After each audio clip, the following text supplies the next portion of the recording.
ततो युद्धपरिश्रान्तं समरे चिन्तया स्थितं रावणं चाग्रतो दृष्ट्वा युद्धाय समुपस्थितं दैवतैश्च समागम्य द्रष्टुमभ्यागतो रणम्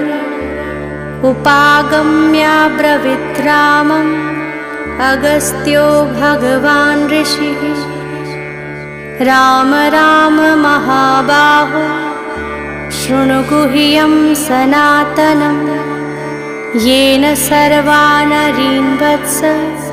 समरे विजयिष्यसे